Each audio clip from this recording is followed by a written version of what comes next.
Te contamos las historias de quienes construyen una ciudad donde quepan todos los mundos. Si preguntan quién soy, qué llevo, a dónde voy, de Tierra Santa. soy de donde nací, donde voy a morir. Mi Tierra Santa. Hoy, en este espacio, vamos a hablar sobre la salud mental. Un tema poco abordado, con muchas aristas. Un tema estigmatizado por distintos actores de la sociedad. Pero aquí, en este espacio, queremos desandar precisamente la legislación vigente que hay, la ley nacional que existe de salud mental, y comparar lo que dice la ley con muchos de los casos que ocurren y que vemos hoy en día. Que vemos o que quizás no vemos. Recordamos que nuestro país tiene una legislación desde el año 2010, estamos hablando de la ley 26.657, que tiene varios capítulos. En el primero de ellos, que tiene que ver con los derechos y garantías, en su primer artículo asegura el objeto de esta ley, que precisamente es asegurar el derecho a la protección de la salud mental de todas las personas y el pleno goce de los derechos humanos de aquellas con padecimiento mental que se encuentran en el territorio nacional, reconocidos en los instrumentos internacionales de derechos humanos, con jerarquía constitucional, sin perjuicio de las regulaciones más beneficiosas que para la protección de estos derechos puedan establecer las provincias y la Ciudad Autónoma de Buenos Aires. Así comienza esta legislación, que recordemos que es del año 2010.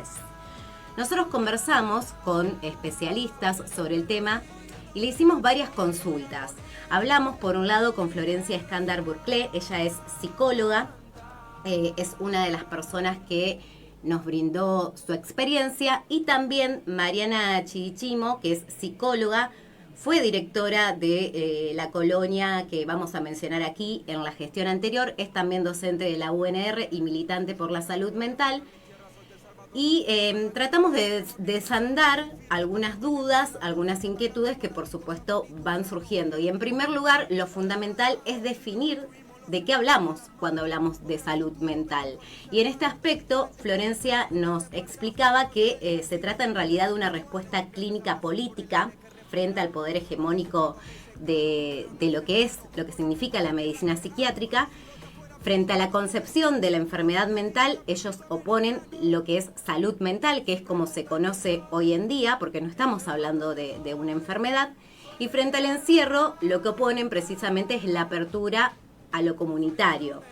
Por esto precisamente lo que nos decía Florencia es que se entienda la salud mental como un proceso determinado por múltiples factores históricos, socioeconómicos, culturales, biológicos y psicológicos. Proceso que, por ende, requiere de un abordaje interdisciplinario e intersectorial. Y esto es muy importante. Con la sanción precisamente de esta ley, de la Ley de Salud Mental número 26.657, recordamos, lo que plantea la norma, nos explica Florencia, es legislar la práctica sobre los derechos de las personas que sufren de un padecimiento mental, y la ley anuda salud mental y derechos humanos. Se funda en prohibir el encierro, la medicalización, el aislamiento y devolver a quienes sobrevivieron al manicomio una vida digna, y quienes requieren de una asistencia que sea una asistencia humanizada. Tengan en cuenta esta palabra porque la vamos a retomar más adelante, la asistencia humanizada. Como decíamos, esta legislación, que la pueden encontrar, establece también los derechos de las personas con padecimiento mental, que entre ellos está el derecho a recibir atención sanitaria y social integral y humanizada a partir del acceso gratuito, igualitario y equitativo a las prestaciones e insumos necesarios, el derecho a conocer y preservar su identidad en grupos de pertenencia, el derecho a recibir tratamiento y a ser tratado con la alternativa terapéutica más conveniente, que menos restrinja sus derechos y libertades, entre otros derechos. Como decíamos, no solamente hablamos con Florencia, sino que también hablé con Mariana Chidichimo y le consultaba, una de las primeras preguntas que le hacía es ¿por qué cree que hay tanto estigma y reticencia en la sociedad al abordaje de la salud mental? Y nos decía lo siguiente. La pregunta por el estigma es muy importante porque es el punto nodal del desafío que el campo de la salud mental tiene por delante. La transformación de un modelo de atención manicomial, hospitalocéntrico, de encierro, a un modelo comunitario, de inclusión, de participación social, requiere de transformar las instituciones y de crear nuevos dispositivos y modos de abordaje en la comunidad, pero principalmente implica toda esa tarea que no es estrictamente médica o psiquiátrica o de tarea de la institución de salud, sino que tiene que ver con el trabajo que tenemos que darnos todos y todas en la comunidad en relación a poder preguntarnos y poder interferir en torno a los estigmas y las barreras, a la inclusión de las diferencias, ¿no? Y esta es la base del sistema manicomial, que es la división en normales y anormales, en locos y cuerdos, en sanos y enfermos, y justamente para la locura, la respuesta institucional, social que se ha dado en esos binomios es el encierro, es la exclusión, y a eso viene asociada la idea de peligrosidad de la locura. Bien, como bien lo explicaba Mariana, necesitamos darnos un debate dentro de la sociedad y dejar de considerar la locura como algo terrible y como a quien hay que encerrar, que la solución es el encierro. Creo que nos debemos un debate largo, por eso me parece importante poder en estos pocos minutos abordar aunque sea lo esencial de lo que es la salud mental. Por supuesto que abre muchísimas aristas y tendríamos que dedicarle un programa mucho más extenso, pero bueno, un pequeño aporte desde aquí es poder consultar algunas inquietudes y poder analizarlas. También lo que le preguntaba a Mariana es si el acceso a los tratamientos es el mismo para todos, y nos decía lo siguiente. El acceso a la atención en salud mental no tiene enormes desigualdades, no es igual para todos. En principio son desigualdades que tienen que ver con cómo está organizado el sistema de salud en nuestro país, que no tenemos un sistema único, ¿no? Digo, hay dependencias nacionales, provinciales, municipales o comunales, un sistema público, un sistema privado, las obras sociales, las prepagas, ¿no? Eso hace a una diversidad de instituciones y de modalidades de abordajes, y a su vez hay desigualdades en el acceso en relación a regiones o provincias o lugares del país que han avanzado más o menos en la transformación de su sistema de atención en salud mental, y eso hace importantes diferencias, ¿no? En donde los abordajes son más manicomiales y en aquellos lugares con más avances en las transformaciones del modelo de atención hay otro tipo de modalidades de abordajes, internaciones más cortas, internaciones en hospitales generales, dispositivos sustitutivos que no llegan a cubrir la necesidad poblacional porque estamos en un momento, en un modelo mixto, ¿no? Donde conviven esto en todo el país, los distintos modelos de atención, pero sí es extremadamente desigual por diversos motivos el acceso a la atención en salud mental en nuestro país.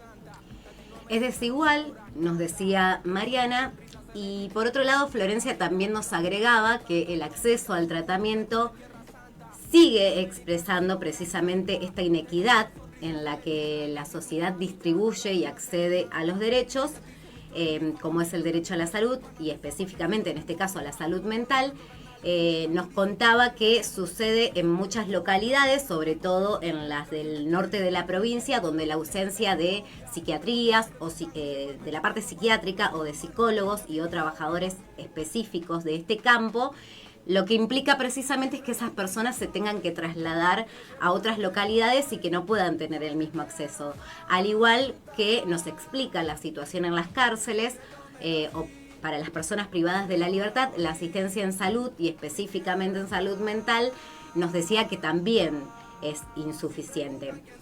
Acá quiero hacer una detención, porque también es importante mencionar que esta ley contempla las internaciones involuntarias, las cuales son requeridas solamente en graves crisis subjetivas que están ligadas a padecimientos subjetivos o al consumo problemático de sustancias, que también aborda esta ley. Pero esas internaciones es importante que sepan que deben ser informadas al juzgado, a la defensoría que vela por los derechos de esas personas, y en este punto precisamente la ley en su capítulo 10 expresa la creación del órgano de revisión con el objeto de proteger los derechos humanos de las personas de los servicios de salud mental, y este órgano tiene la función de evaluar las condiciones de esas internaciones, los tratamientos, que las internaciones involuntarias se encuentren debidamente justificadas y que no se prolonguen también. Y en nuestra provincia este órgano de revisión se constituyó, es importante destacar que se constituyó en mayo de 2022, con lo cual ven una vez más cómo la implementación de la ley no es aún de una manera plena y actualmente está convocando a la renovación del Consejo Directivo. También lo que me preocupaba, y también uno de los disparadores por los que hoy elijo hacer esta columna, son distintas situaciones que hemos visto o que hemos conocido a lo largo de este tiempo, y uno de ellos tiene que ver con el caso de Ángel Colazo. No sé si muchos de nuestros oyentes lo recordarán. Ángel Colazo es un joven de 16 años, era un joven de 16 años, oriundo de Villa Constitución.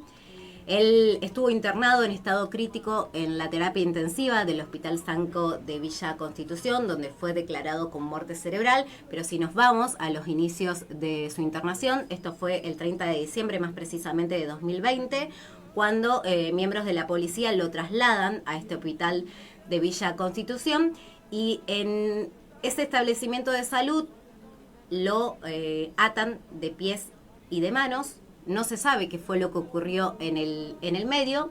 Lo que se estima, por supuesto, que sufrió distintos ataques y finalmente este joven muere.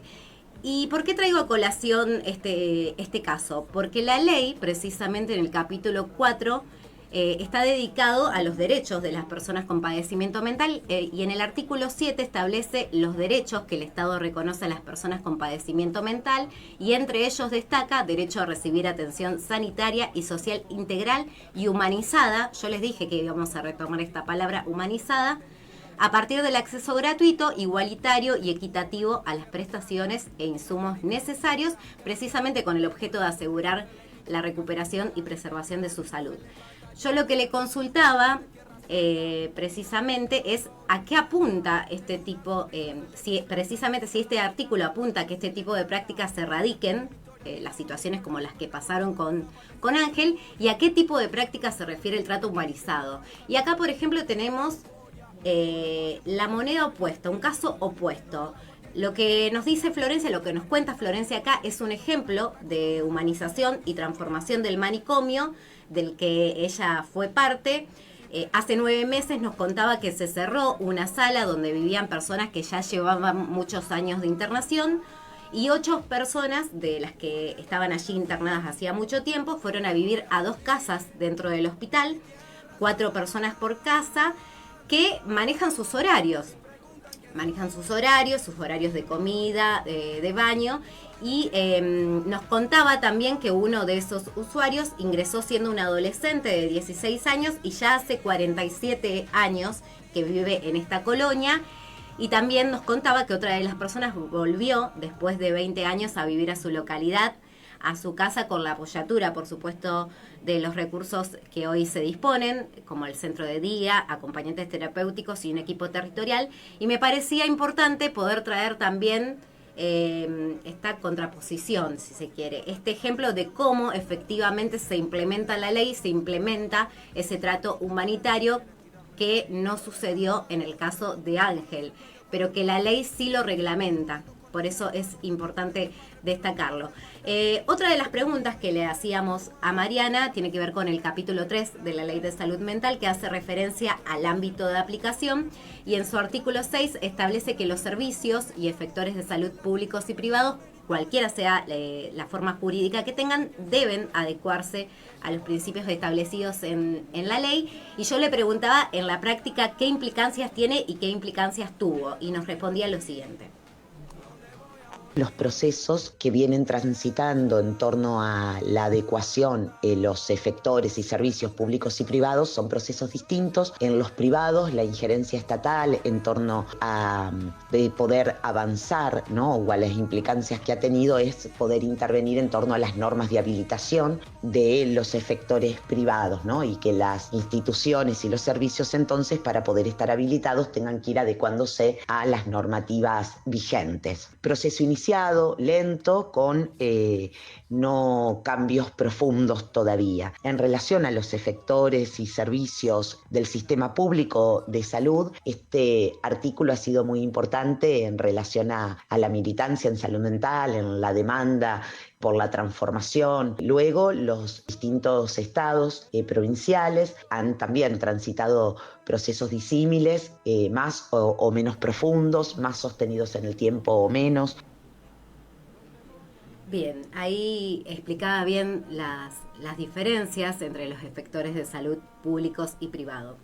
Yo comenzaba esta columna diciendo que, por supuesto, tendríamos que dedicarle un tiempo más extenso, que lamentablemente no lo tenemos, pero bueno, es un pequeño aporte. Por supuesto que vamos a seguir reflexionando sobre esta temática, y sí me parece importante cerrar con algo que nos decía Florencia, que es que la implementación plena de la Ley de Salud Mental requiere de presupuesto, decisión política y de formación, y yo le agrego, en base a lo que escuchábamos recién y a todo lo que pudimos compartir, que también depende de nosotros dejar de estigmatizar esta problemática.